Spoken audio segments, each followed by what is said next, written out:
Online दवा बिक्री और कॉर्पोरेट डिस्काउंट के खिलाफ केमिस्टों का भारत बंद, मऊगंज में बंद का दिखा असर।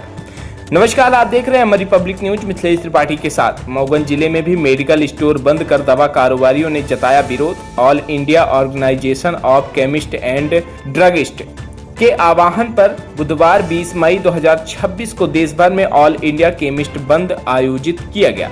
इस बंद को लेकर मऊगंज जिले में भी केमिस्ट और ड्रगिस्ट एसोसिएशन ने समर्थन देते हुए मेडिकल स्टोर संचालकों से दुकान बंद कर विरोध जताते हुए कलेक्टर को ज्ञापन सौंपा। ज्ञापन में मुख्य बिंदु जिसमें ऑनलाइन दवा बिक्री पर रोक लगाने, कॉर्पोरेट कंपनियों द्वारा भारी डिस्काउंट बंद कराने तथा नकली दवाइयों पर नियंत्रण की मांग प्रमुख रूप से उठाई गई है। आरोप है कि ऑनलाइन दवा कंपनियां नियमों की अनदेखी करते हुए दवाओं की बिक्री कर रही हैं, जिससे छोटे दवा व्यापारियों का व्यवसाय प्रभावित हो रहा है।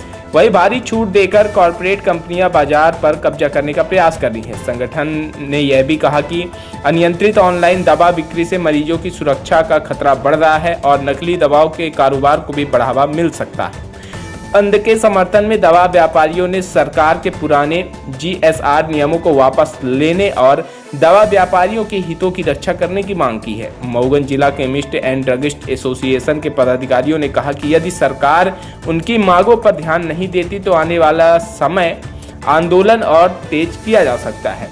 बताया जा रहा है कि बंद के दौरान केवल इमरजेंसी सेवाओं से जुड़े कुछ मेडिकल स्टोर खुले रह सकते हैं। दवा व्यापारियों का कहना है कि उनका आंदोलन केवल व्यापार बचाने के लिए नहीं बल्कि मरीजों की सुरक्षा और दवा व्यवस्था को पारदर्शी बनाए रखने के लिए भी है। आइए सीधे जुड़ते हैं दवा व्यापारी संघ के पदाधिकारियों के साथ उक्त पूरे मामले को लेकर क्या कुछ प्रतिक्रिया दी है। हम लोगों का जो पूरे भारत का एक संगठन है दवा व्यवसायियों का, उनके माध्यम से एक सांकेतिक हड़ताल आज 20 तारीख को की गई थी, जो प्रधानमंत्री, स्वास्थ्य मंत्री, राष्ट्रपति को अपरोक्ष रूप से संदेश था कि जो ये ई फार्मेसी चलता है उसका दुरुपयोग हमारे जनता के बीच में, हमारे आम संबंधितों के बीच में हो रहा है। उसके लिए, क्योंकि नारकोटिक्स और शेड्यूल एस की दवाइयाँ जो हैं वो बिना प्रिस्क्रिप्शन के ऑनलाइन से उपलब्ध हो जाती हैं, जबकि हम लोगों के यहाँ, केमिस्ट के यहाँ, उसका पूरा रिकॉर्ड रखना पड़ता है, किस डॉक्टर ने लिखा, कब लिखा। ऑनलाइन में एक बार का प्रिस्क्रिप्शन है, वो कई सालों तक उसका उपयोग दुरुपयोग होता रहता है। उसके विरोध में हम लोग की ई फार्मेसी को बंद किया जाए। गलत दवाइयाँ जो ई फार्मेसी से आ जाती हैं उससे स्वास्थ्य रक्षा पे भी असर पड़ता है, उसको बंद किया जाए। और ये जो कोविड के समय नियम चालू किया गया था ई फार्मेसी के लिए, उसको बंद किया जाए। इसी के तारतम्य में हम लोगों का एक दिन का पूरे राष्ट्र में सांकेतिक विरोध प्रदर्शन है।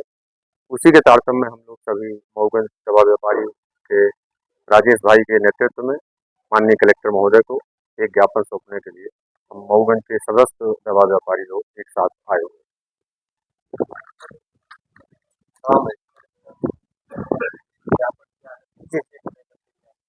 दरअसल हमारे यहाँ एक राष्ट्रव्यापी आंदोलन है।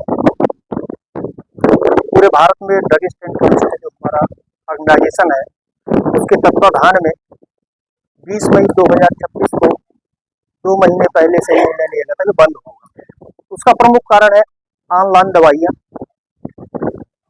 जिसके लिए मेडिकल स्टोर पे आप जाएंगे तो उसके रख रखाव व्यवस्था, प्रिस्क्रिप्शन, रसीद, इसकी जरूरत पड़ती है। लोग आते हैं, मांगते हैं। जब हमारे यहाँ ड्रग इंस्पेक्टर आएंगे या कोई टीम आती है देखने के लिए, लेकिन ई फार्मेसी के माध्यम जो ऑनलाइन दवाई आती हैं उसके लिए किसी भी प्रकार का कोई इनके पास नियम नहीं, जिसके कारण आज हर जगह मेडिकल स्टोर वाला बदनाम हो रहा है। आप कई जगह देखे होंगे कोडिन फास्फेट और एल्प्राजोलम की गोलियां बरामद हो रही हैं जो मेडिकल स्टोर से नहीं आई हैं, ऑनलाइन आके उपलब्ध हुई हैं। ये कहाँ से आ रही हैं? यूपी में आपने सुना ही होगा, कोडिन का सबसे बड़ा दान मिला है। वो सब ऑनलाइन दवाइयाँ उपलब्ध करा के ही हो रही। इसलिए हम लोगों का एक राष्ट्रीय स्तर पे डिमांड है और प्रधानमंत्री जी के नाम एक संदेश भी कलेक्टर के माध्यम से दिया जा रहा है कि ऑनलाइन दवाइयाँ का बंद किया जाए। कोविड के समय एक इमरजेंसी के लिए ऐसी व्यवस्था की गई थी कि लोग घर में रहें, उनके लिए दवाइयाँ उपलब्ध हो सके, लेकिन आज वो उसका एक नियम बना लिए हैं। इसलिए हम लोग चाहते हैं कि वो पूरी तरह से प्रतिबंध लग जाए ऑनलाइन। अभी हमारे एक्टिव कार्यकर्ता मेडिकल स्टोर, गुगली मेडिकल और अशोक मेडिकल स्टोर ने सभी सारी बातें विस्तार से बताई हैं। मैं जनता से भी अपील करता हूँ कि वो ऑनलाइन दवाइयाँ की कोई गारंटी नहीं होती है, कोई निश्चित नहीं है कि आप वही दवाई प्राप्त कर रहे हैं, आपके स्वास्थ्य के लिए नुकसानदायी भी है। और इसी तारतम्य में पूरे देश के मेडिकल स्टोर आपके सहयोग के लिए आगे आए हैं। जो बातें आप नहीं जानते हैं उसे मेडिकल में काम कर रहे लोग जानते हैं, और ऑनलाइन दवाइयों की सप्लाई सरकार से मांग करते हैं कि वो बंद करें, जिससे यहाँ की दवा के संबंध में अबोध जानकारी रखने वाले लोग भटक न जाएं और अपना नुकसान न करें। धन्यवाद।